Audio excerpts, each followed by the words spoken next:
Ladies and gentlemen, if you pay attention to the piggy bank this last Saturday, piggy bank goes live every Saturday at 8 a.m., except for this week where it was late, but don't worry about that. I purchased, while recording, a Dualsense Edge. It has since arrived, and I've been playing it with it. I've had limited playtime experience with it, but what I have had has been positive. I'm gonna go pretty nitty gritty in here with this, Connor. So, oh great, you have a DualSense right there, a classic DualSense right there. So, when you first get your DualSense Edge, it comes in a very bougie box. It comes in a box within a box, and even within that box is a carrying case. And I'll say this carrying case is pretty high quality. I'm a big fan of this case, which is weird because I'm not a big fan of a lot of cases. I just kind of find them irrelevant. But yeah, in this case, you have a nice little net thing to carry your charge cables. I believe the charge cable for this controller came with that. It comes with your controller, and it comes with all the little attachments and doodads that come with the controller itself. For example, there are 2 extra pairs. I don't know how well this camera's going to pick it up. Yeah, I can kind of get it. There's 2 extra sets of analog sticks that it comes with. These ones, the concave ones, are the ones it comes with. It's what's on your classic DualSense controller. I've swapped it out for a more rounded stick that has a shorter stem to it. The carrying case has 2 sets of rounded sticks, one with a short stem and one with a little bit of a longer stem for you to use and so forth. So I've been playing with the short sticks, and I kind of like this better. Overall, I think this controller is superior to the original DualSense, and I think it's currently probably the best controller I've ever played with. The build quality is really, really, really good. It feels really tactile in your hands. It feels it feels, no pun intended, elite. You know what I'm saying? So the texture of the controller is a little different. It's got a little more friction going on, a little more just a more textured sort of plastics going around on the edge and stuff. And I like what's up? Oh, sorry. I was going to say it fights against that sweaty palm that you get. Yeah. Oh, 100%. Yeah. I like the nice embossed black that happens on the bottom half of the controller here. And the sacred symbols are printed on the, you can kind of see it, but not really, are printed on the touchpad. It comes with back buttons, which you have your choice of using these little nubs. Let me get a good little thing, like a little nub right here. Or you can use a traditional paddle that comes with it as well. It's your choice. I went with the nubs because I experimented with both, and I found that the paddles, I felt like I would press those buttons by accident. So I went with the nubs because I felt like it was less likely that would happen. And they feel good. They come right in and out, no problem. The sticks you can just pull right off, put right on, not a problem. And then the triggers are also textured with the sacred symbols. And it adds just sort of a nice catch to your finger that at first I wasn't sure about. But the more I played with it, the more I was like, oh, I actually do like this. I like that it's here. And then on the back, there's little switches next to each trigger. So you can have it at its default pull length, and as you adjust the switch, it changes the pull length of the thing. So that's it on its default. You can have sort of a middle ground where it comes in a little less, and then you have a final one where it basically is just pressed in like a bumper button, like your R1, L1 buttons, which is kind of cool and neat. I've been experimenting with those. I find it works different depending on the game that you're playing and so forth. For example, I've been playing a lot of Power Wash Simulator like we were just talking about. So my left trigger, which in Power Wash Simulator, I have to show me what dirt is left on the thing. It like glows orange for you. I press that a lot. So I had that one sort of like at a low press, so I could just really quickly press it and just get the information that I need. Whereas the right trigger I use for spraying, and I kind of just wanted the full pull of that because it felt right to me. And then on the front end here, you'll notice let me see if I can get it. There's like these like little tab buttons right here.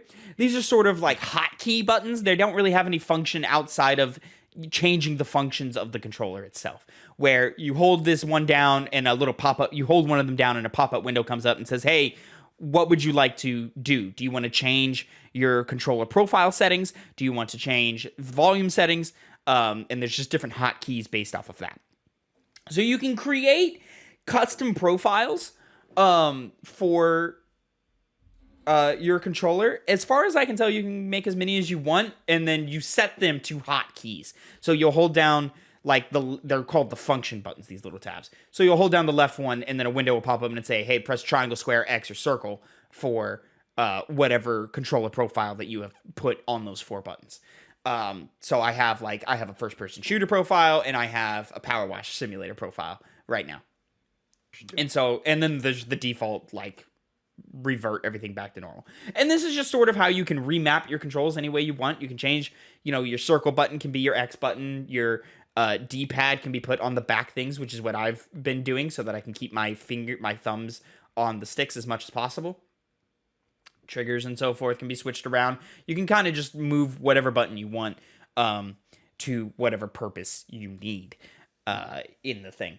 It does require a little bit of a back and forth between loading into your game and then coming back out to edit your functions and then going back into the game, testing it out, being like, yeah, okay, this works. But they have made it really easy to bounce back and forth between the two, which is a positive because the PlayStation 5 UI is a little complicated. So I appreciate that they've made that pretty simple.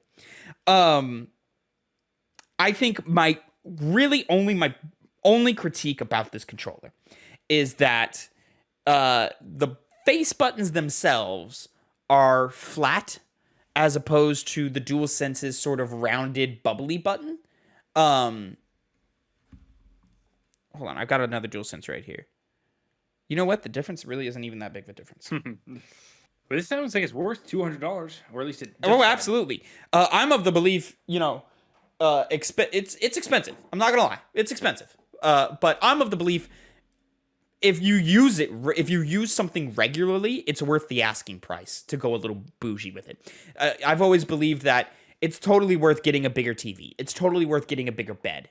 It's worth getting a DualSense Edge because you're going to be using it every time you want to play a video game.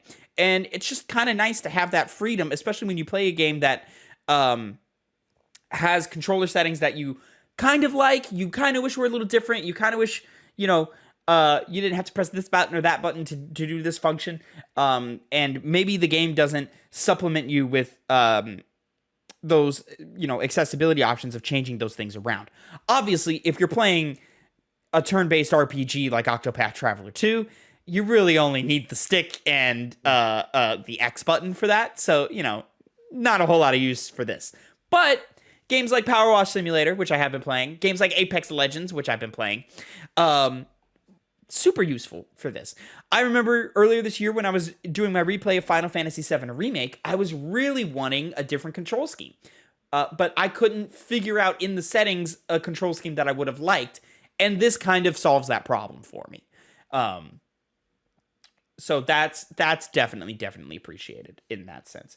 So yeah, it's sort of a case-by-case basis. It's not for everybody. If you tend to just kind of play first-party Sony games as your main thing, probably not worth it because those control schemes kind of work on their own and work for what they are. But if you're like a heavy first-person shooter guy, you're a heavy competitive multiplayer guy, the back buttons are a must. They are absolutely a necessity for playing on gamepad as opposed to keyboard and mouse. And then I think, if you're just someone like me who plays a wide range of video games and kind of just, bounces around from genre to genre, this is a nice thing to have. Definitely worth the asking price, I would say. And yeah, I'm very happy with this controller. I'll also say it comes with a sort of a wired control cable. Let me get it right here because it's plugged into my other DualSense right now.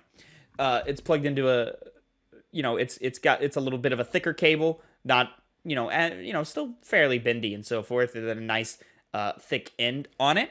The carrying case also comes with, I haven't really used it yet, so here, hold on, let me look at this.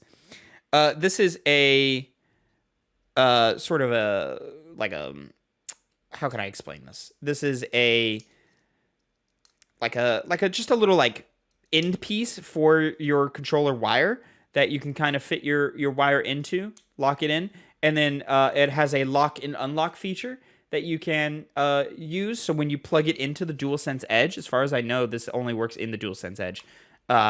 You can sort of lock it in, and then the wire can't come loose. Huh. So that's just kind of a neat thing that they included in there. They definitely give you, I think, plenty of little gadgets and doodads to make the asking price of it worth it. In comparison to the Xbox Series or the Xbox Elite 2 controller, which has, a bunch of customizable things as well, but obviously I don't play on Xbox, so it's not worth it. Also worth noting, something that I thought was kind of cute, the back of the carrying case can be punched out, so you can charge your controller while it's in the case. They thought of everything, really, didn't they? It's a really neat, really well designed. There's a little carrying clip that you can attach your case to your belt or to your backpack or whatever. I think the build quality of this controller is excellent, and though I won't be like utilizing all of its functions with every single video game I'll play, when it comes around time to play a game that I wish played more like a different game, bada boom, in terms of control scheme, this solves that problem right here for me. So yeah, if you're thinking about it, if you're in the market for maybe something like this, totally worth it. Absolutely, fully recommend it.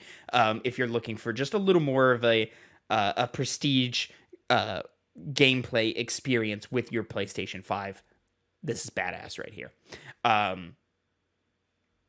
It would be nice to have sort of things like, I know the SCUF controllers do a really good PlayStation line, but of course there's not as much built-in sort of compatibility with the SCUF controllers as opposed to this, where like they have their own pre-built menus in the PS5 UI for this. So, sort of like judge your differences there. I think the SCUF controllers are also pretty expensive as well, so it just kind of depends, but you can have a little more customization in the look of the controller with SCUF controllers, like colors and so forth. Whereas this, it's just the plain white and black, which is different, Connor, if you'll show your controller, which I believe the DualSense controller is just all white, yeah?